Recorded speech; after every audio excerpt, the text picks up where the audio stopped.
अवैध दारू विक्री करणाऱ्यांवर फरदापूर पोलीस स्टेशनचे सहाय्यक पोलीस निरीक्षक प्रफुल्ल साबळे यांनी धडक कारवाई करत टिटवी आणि जामठी या ठिकाणी वेगवेगळ्या ठिकाणी छापा मारून अवैधरित्या गावठी हातभट्टी दारू तसेच देशी दारू विकणाऱ्यांवर कारवाई केली आहे। सोयगाव तालुक्यातील टिटवी तसेच जामठी या ठिकाणी वेगवेगळ्या ठिकाणी छापेमारी करून अवैध गावठी हातभट्टीची दारू तसेच देशी दारू जप्त करून दारूचे अड्डे आणि दारू पाडण्याचे रसायन उद्ध्वस्त करून फरदापूर पोलिसांनी अवैधरित्या दारू विकणाऱ्या आरोपींवर धडक कारवाई केली आहे।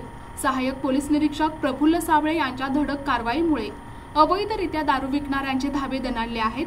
या धडक कारवाईमध्ये आरोपी नामदेव फुलसिंग चव्हाण, बाळू गणेश चव्हाण, धनसिंग शंकर राठोड, राजू किसन तायडे आणि इतर एक महिला आरोपी टिटवी तसेच जामठी येथील मयूर अनिल राठोड याला रवीचा धाबा या हॉटेलवर छापा मारून अवैध विना परवाना बेकायदेशीररित्या दारू चोरट्या पद्धतीने विक्री करत असताना फरदापूर पोलिसांनी छापा टाकून दारू जप्त करून आरोपीला ताब्यात घेऊन कारवाई केली आहे।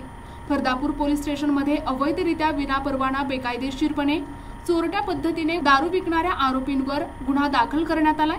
ही कारवाई फरदापूर पोलीस स्टेशनचे सहाय्यक पोलीस निरीक्षक प्रफुल्ल साबळे यांच्या मार्गदर्शनाखाली पोलीस उपनिरीक्षक पाटील, बीड जमादार मिरखा तडवी, पोलीस कर्मचारी शिवदास गोपाळ, पोलीस कर्मचारी दगडू तडवी आणि इतर सहकारी पोलीस कर्मचारी यांनी ही कारवाई केली आहे। प्रतिनिधी जब्बार तडवी, NTV न्यूज मराठी, सोयगाव, छत्रपती संभाजीनगर।